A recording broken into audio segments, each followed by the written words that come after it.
This week's Cringe of the Week. Yeah, it's kind of becoming a pure trans section with like multiple angles here. We've always been the show that has been kind of Obsessed with trans ahead people. of it, or early to it, and now it's kind of reaching a crescendo. Yeah, this is us in our prime. This is as transient as it gets. Yeah, I guess. I'll allow it. Dash cam was better, but Dashkit was better. This is as transy as it gets. Our first clip from Cringe of the Week, the pers pronouns. yeah. Let's talk about the pronouns per, pers, which are neopronouns that anyone of any gender can use to affirm and express their identities. Per, pers pronouns are based off the word person, and they're basically pronounced in the same way. Let's practice with an example.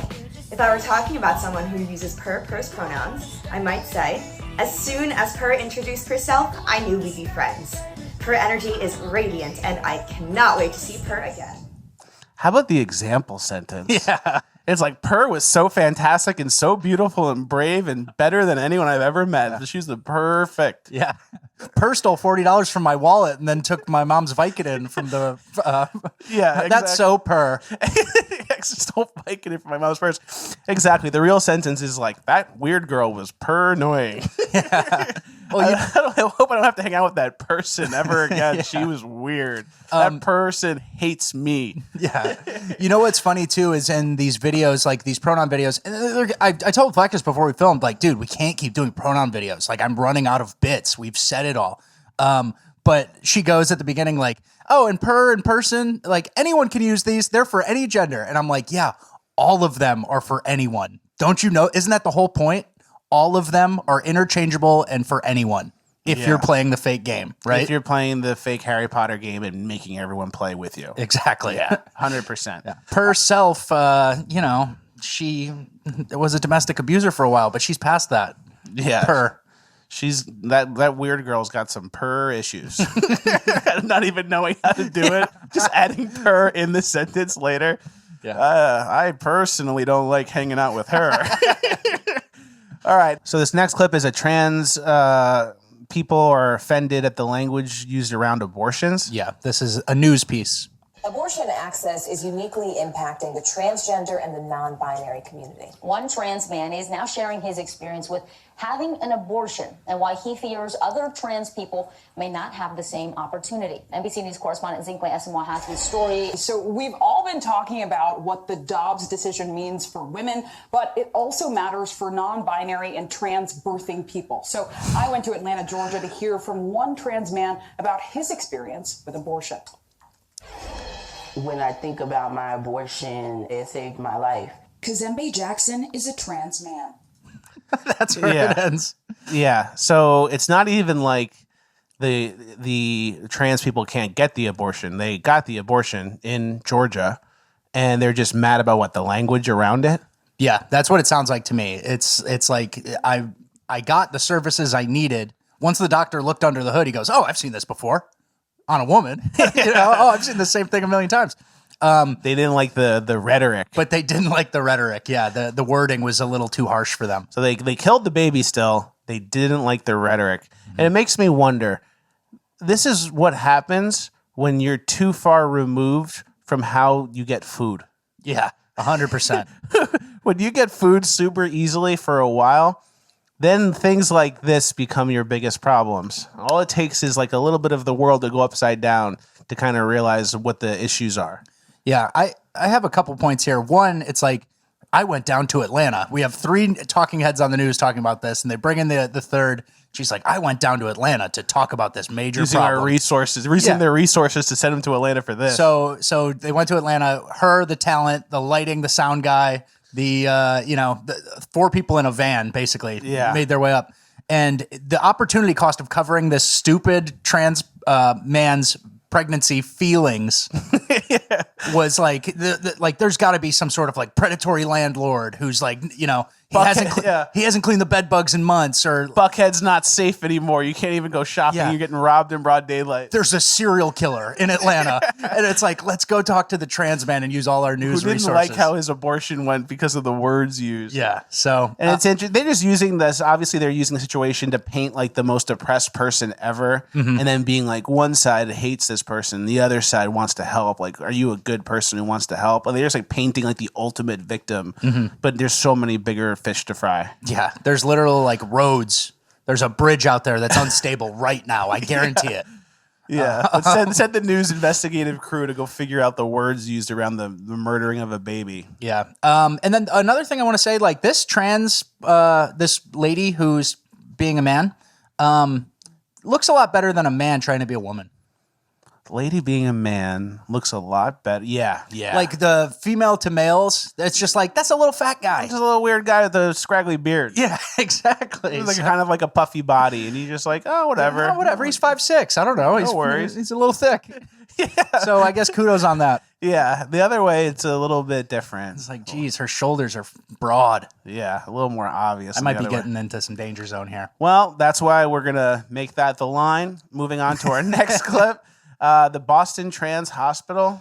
Yeah, there was a lot of stuff coming out of Boston and the Pittsburgh Children's Hospital recently. Yeah, let's cover both of those. A child will often know that they are transgender from the moment that they have any ability to express themselves, and parents will often tell us this. I don't think that's we true. have parents who tell us that their kids, they knew from the minute they were born practically, and actions like refusing to get a haircut or Pause real quick. standing to urinate, trying to stand to urinate. Refusing to get a haircut for a child. And then in this section, they're talking about 2 to 3 year olds. Yeah.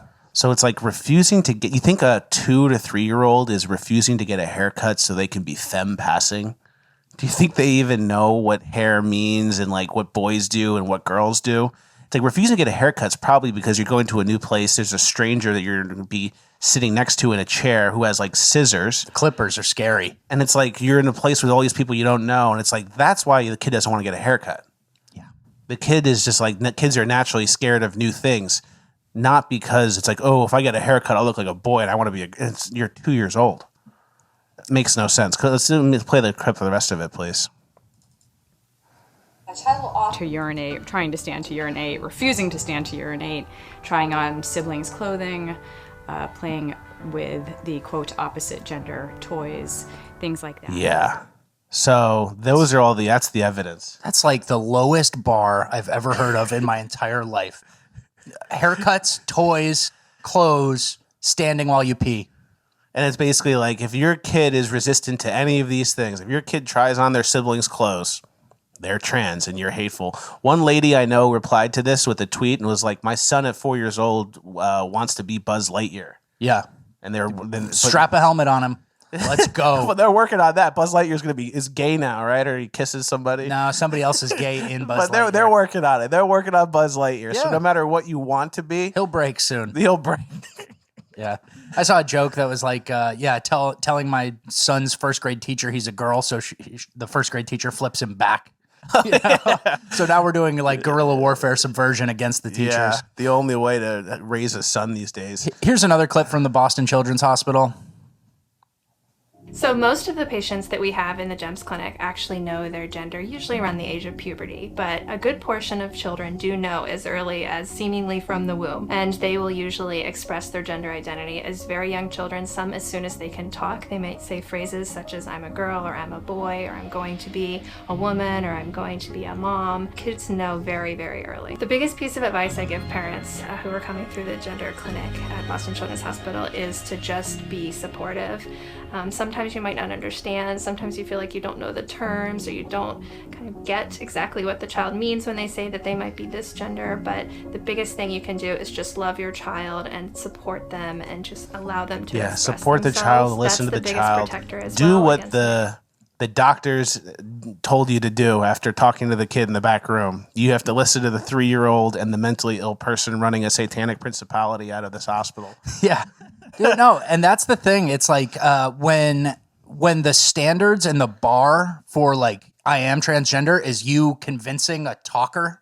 Like all it is talking. It's not like, dude, the cyst. I'm telling you, it's cancerous. It's like, no, I'm talking to Michael or, I'm talking to some woman more likely. Yeah. This lady guides you in and says, oh, we just got to have a 30-minute consultation with a psychologist.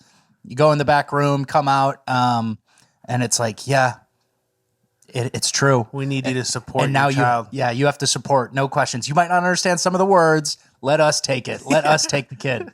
Let us, exactly.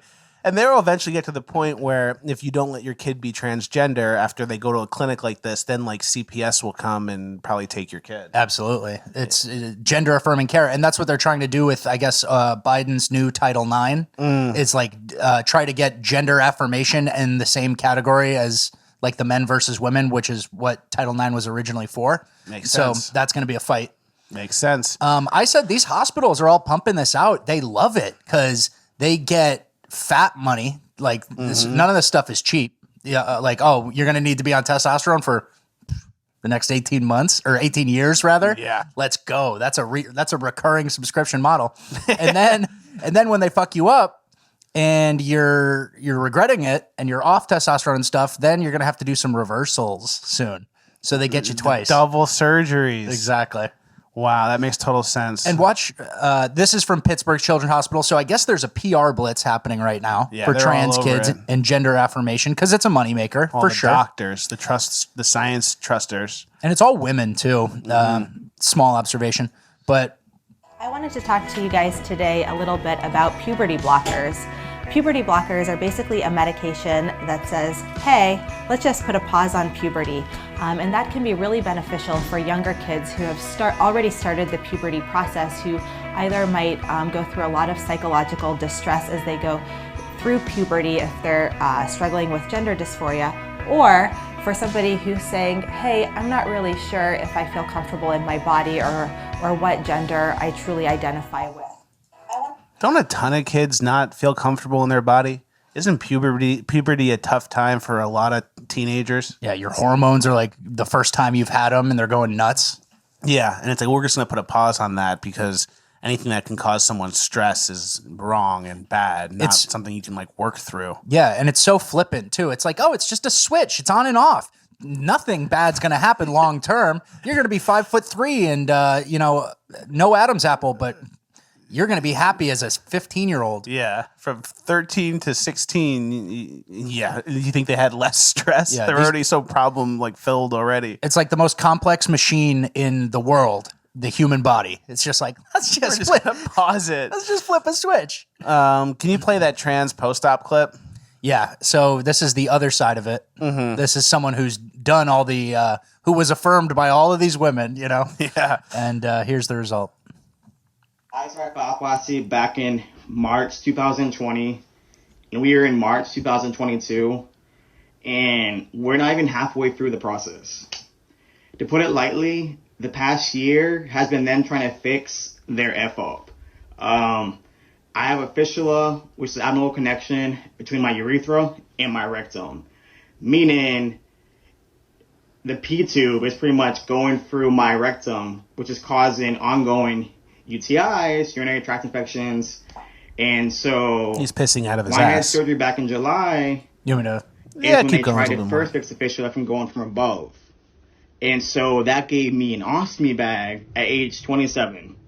At age 27, I am pooping in a bag. Right. That's enough. You know what? If you want to be a guy, certain things come with that. That's part of the process. Being a guy, a rite of passage, we all have shitting problems. Pissing out of your ass. Pissing out of your ass. We all shit. There's a daily shit problem that guys deal with, and that's just what being a guy is. I was going to say for this clip when I first saw it, I was thinking like, just admit you're in the CIA. Yeah. This guy's a CIA asset. Just admit you're in the CIA. You're a little transgender or whatever. But if you're a cop, you have to tell us. Yeah. Everybody knows that's the rule. Everyone knows. Yeah. Poor person, I guess. Yeah. Clearly committed to it, and it's caused you nothing but trouble in 2 years of recurringly going back in for surgery, which is what we said. Yep. Cha-ching for the operating doctor there. That's right. He doesn't get paid if the surgery's successful. He gets paid per surgery, guys. Oh, he's racking them up. Yeah. Next clip, the they-them teacher. There's 2 more teacher clips and then a final clip. This is a big cringe. Which one's the they, them? Oh, yeah. Okay, so story time. You know, I've only been using they, them pronouns for about a year now. And sometimes I have those days where I get, you know, constantly she, her, and it's really hard to correct. And sometimes I don't because I just don't have the energy to. But, you know, recently I work in education and I've been running into... That's enough. Cut her off before she even gets to the point. Because we have to learn. Yeah, you have to correct and we have to learn. What happened to the days when a girl like this would just be a field hockey lesbian? Go coach at Exeter. Go coach field hockey and be a field hockey lesbian. I thought this was like, why are we taking it to another level? I know. They need something new. That got boring quick, I think. I think it got boring. The 90s and the 2000s, the field hockey lesbians did great. Yeah. There's nothing to impose on the field hockey lesbians, right? Like, they were like, whatever, just call me Michelle. I dress like a guy, you know? This, they want to do something. They want an outward aggression. They're on offense now. Mm-hmm. So they established the foundation with the field hockey lesbian types, and now they're sending people to penetrate culture. Yeah, exactly. Last teacher clip, Australian teacher. This kind of wraps it all up. Last video, I told you how adults are my problem and I have to get them to take me seriously, which means I have to consistently remind people to take me seriously. I have to set up boundaries. That's sad. It's horrible. If people do not use the correct pronouns, the correct language, the correct title, the correct name, then sometimes I am forced to remind them to. And if they continue to refuse, and I don't mean by accident, I mean to actively refuse, then I get to a point where I maybe have to cut them out of my life. Kids, their brains are more elastic than that. They get it, they don't care. They're just here for a good time. And the queer ones, they see me. What does that mean? And they saw me before I was ready to be seen. So I do them a service now, and they call me Mix. They call me Mix. I'm doing them a service. It's like, I have to remind people to take me seriously. I would pay a lot of the money I have to just watch this person interact with my dad. Yeah. And just like explain to him why you need to take her seriously. Yeah. He'd be like, what are you talking about? Like, I ordered at the restaurant. I just want the food. Like, I don't know what you're saying. Wait, you invented a new name for your prefix? That sounds extremely unserious to me. You made it up in the last 5 years? This wasn't around. Mix, and you have to constantly remind people to take you seriously. And then the only people that take you seriously are the kids because their brains are elastic. Don't you hear what you're saying? Yep. You're saying the kids' brains are soft clay and you're able to really move it how you want. But the adults, they're firm with their brain. They've already developed it. But the kids, they don't care. They just want to have a good time. Yeah, they're children. And you're going out of your way to explain to them some made-up thing so you can get back at their parents. And basically, I think kids will play along? Yeah, exactly. No. They go, okay, like they have no idea. But basically with all these situations with these trans people, it's like there was trauma at some point in either their lives or their parents' lives. Yeah. And then instead of stopping the trauma in its tracks and then not like passing it on and letting it become like a generational curse, you're leaving it and like spreading it to others. So it's like this person is like spreading it to the children. And it's just like, just deal with your own issues, deal with your own trauma. You don't have to make the whole world revolve around you and however you want to be perceived. You have some issues in your brain, it sounds like. I feel bad for you. Yeah. God bless you. But you can't, you spreading it around to everyone else isn't going to solve it. It's going to actually make more people's lives fucked up. Yeah, it's a demon multiplier. Very much a demon multiplier. So speaking of kids' soft brains, should we go to the another kid's elastic brain who's being coached a little bit? Oh yeah. Let's take a look at this one. Kieran Clausen collects crystals. She dabbles in face paint and she loves sports. What do you play? I did play volleyball, soccer, and I want to play basketball. To Kieran, who's transgender, it's not about racking up victories. I don't want to win any trophies for it, though. I feel like that's the most unfair way to compete because it's not about winning. What's it about? Having fun with your friends for it, though. I feel like that's the most Look at this mom. Caught you. The lines. Caught you. Kieran seems They practiced that question at home. Are you kidding me? We caught her, and there's the one who has the trauma, and instead of dealing it with herself, she spreads it to the kid. She made her little boy a prop. Yep, little boy a prop. And where's the dad? I don't know.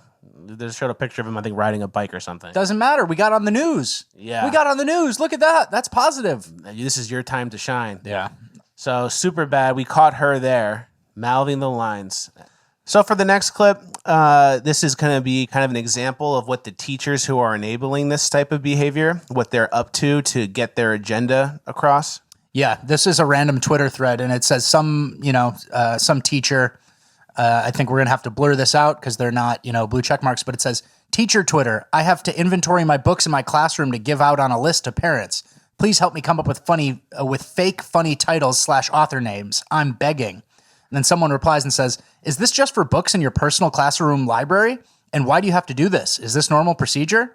And then the original poster replies, every teacher with a classroom library has to do this as well as our librarian because we have groups of parents demanding to know. This has never been a procedure in our school district or state. Demanding to know, as if it's like they're the ones in the wrong. And now you're taking all the trans books that confuse the kids and you're relabeling them something generic and boring to trick the parents. You're doing fake names to trick the parents because you're so dedicated to this agenda that you're willing to literally get fired over it. Yeah, this agenda that like so many people backtrack on later and regret. Yeah. And say this was a mistake. Why did no one help me? I was a child. Why didn't anyone stop this? This is why these situations are able to go all the way to fruition. Yeah, exactly. And so we've seen, obviously, this is crazy. This is what's happening in America, a little bit of Australia with that non-binary, the Boston Children's Hospital, the Pittsburgh Children's Hospital. So there is a glimmer of hope. There's a transgender clinic in the UK that just recently got closed. It says the UK turns its back on transgender ideology. And basically what happened was there was this transgender state-run transgender youth clinic because they have national health care. So it's all the NHS, the National Health, whatever. NHS England announced it was closing the Tavistock Gender Identity Clinic last month after independent reports concluded that it was not a safe or viable long-term option for gender-confused young people. The report, conducted by former president of the Royal College of Pediatrics and Child Health, found that parents were at considerable risk from clinicians' unquestioning affirmative approach, meaning just saying yes to the kids, yes to the kids. Soon after, London-based legal firm announced a class action lawsuit on behalf of 1,000 families whose children and young adolescents were rushed into treatment, and as a result suffered life-changing, and in some cases, irreversible effects. So they're suing. Thousands of parents are suing. Exactly. Well, the parents should sue themselves. The parents should have wake up. They need. There's not much time left. You need to wake up. You're not a girl. Wake up. And so they need you. And so they made the mistake. And one of the interesting things from this article was it said that you know how all medical or a lot of medical appointments or whatever are based on referrals. Mm-hmm. Like you get referred to it. They said the Tavistock Transgender Center went from like 250 referrals a year to 5,000 referrals a year. And so I think somebody kind of went, well, someone who was still a little bit based went, this needs to stop. This ain't right. This ain't right. They closed it down. And I think now they're not funding it anymore. So at least, I mean, usually it's the opposite and America kind of figures it out, but Britain is kind of leading the way on this one while our children's hospitals are saying doo-doo nonsense. We got Joe Byron. So these women doctors are emboldened. Yeah, Dr. Jill. Well, let's wrap it up with our final clip. Why are we so obsessed with these trans people? We just did like a 25-minute section on trans people and how bad it is and how crazy. Why are we so obsessed? Is it because they're cute? Probably. No, a little bit. So many people have asked me, like, why do you think the world is so triggered by trans people or non-binary people? Yeah. I think when you are so shamelessly you and so brave and you're unapologetic for exactly who you are, people kind of can't handle that because it triggers something inside them where they're like, I can barely just be myself as like a cis person. How are you able to be so comfortable that you're telling the world like you literally changed your body, your everything? That's what it is. We're jealous. We're jealous. These people are so, what was the quote? So unapologetically themselves. Yeah. These people were so unapologetically themselves that we're jealous because we want to be trans too. And what does being yourself mean? It means getting surgery and making yourself the opposite of what you are. Mm-hmm. And we can't handle that. It's simple, guys. What don't you get? Wake up. Wake up. We're jealous, and the people we're jealous of are the people who are exactly themselves. And what is exactly yourself? The opposite. You get surgery to become a girl if you're a boy. Has nothing to do with the contagious nature of this gender identity stuff. Has nothing to do with the pissing out of your ass. Or has nothing to do with irreversible damage done to kids. Nah. Or the mental illness that is this. It's not that. We're just jealous because we want to be trans too, but we're scared to show it. Pure jealousy.